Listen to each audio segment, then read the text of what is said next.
A reading from the Gospel according to Luke. Jesus took Peter, John, and James and went up to the mountain to pray. While he was praying, his face changed in appearance, and his clothing became dazzling white. And behold, two men were conversing with him, Moses and Elijah, who appeared in glory and spoke of his exodus, that he was going to accomplish in Jerusalem. Peter and his companions had been overcome by sleep, but becoming fully awake. They saw his glory and the two men standing with him, and they were about to part from him. Peter said to Jesus, "Master, is it good that we are here? Let us make 3 tents, one for you, one for Moses, and one for Elijah." But he did not know what he was saying. While he was still speaking, a cloud came and cast a shadow over them, and they became frightened when they entered the cloud. Then from the cloud came a voice that said, "This is my chosen son, listen to him." After the voice had spoken, Jesus was found alone. They fell silent and did not at that time tell everyone what they had seen. The Gospel of the Lord. Praise to you, Lord Jesus Christ. So, whenever my life has ups and downs, and my parents and my friends often tell me that no matter what you are going through, there's a light at the end of the tunnel. So I get courage from that quote. And today, when I read the scripture reading for the second Sunday of Lent in the context of war in Ukraine, this quote comes to my mind again and bring me a certainty, but with hope and faith. In the first reading today, we hear the story about faith of Abraham, whose faith stands out in Old Testament history, like star on the dark night. When Abraham was already 99 years old and Sarah was 90, there was no human basis for hope that Sarah would bear a son. And Abraham came to God and told God about his problem. Yeah, Abraham came to God and told God about his problem. "God, you have given me no offspring. And so the slave child born in my house will be my heir."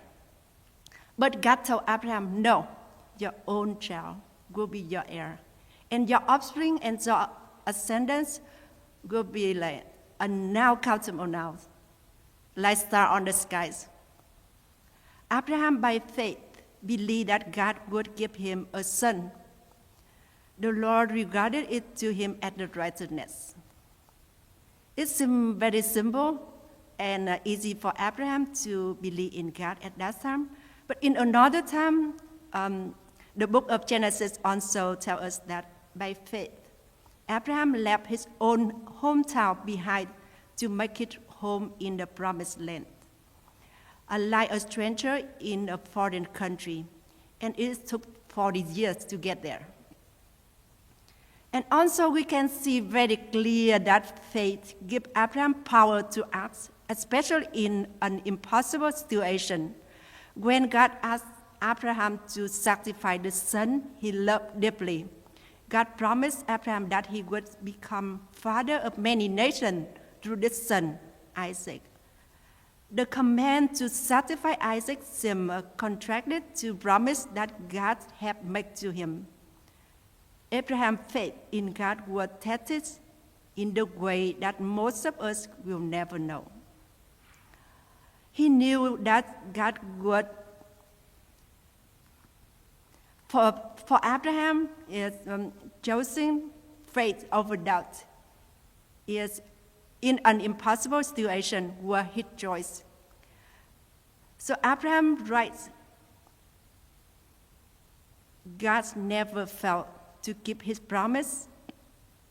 So Abraham experienced light of God at the end of tunnel. God knew whose faith needed to be tested and get stronger, and whose faith needed to be supported. So in the gospel reading today, we hear about the transfiguration of Jesus. As we know that the report of Jesus' transfiguration is found in its synoptic gospels.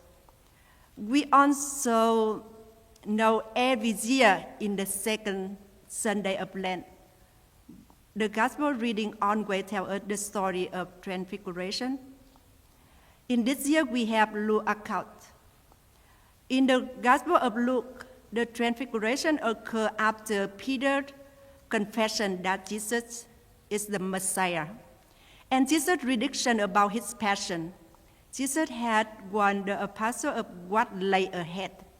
The Son of Man will be rejected and put to death. After the prediction, there is a discussion of the cost of discipleship, that everyone who wants to be his follower must take up his cross every day and follow him. So Jesus knows for sure that after hearing these things, his disciples got confused and could lose their faith. The Catechism explained in this way: Christ's transfiguration aims at strengthening the path of faith. In expectation of his passion, the ascension onto the high mountain prepared for ascent to the Calvary. Although the disciples do not understand the meaning, the transfiguration and Jesus' charge to disciples present the promise of what is to come. There is a hope because he will soon win over sin and death and be raised in the fullness of glory, the glory of which they have just been given a glimpse. So confusing also occur among the Philippians community.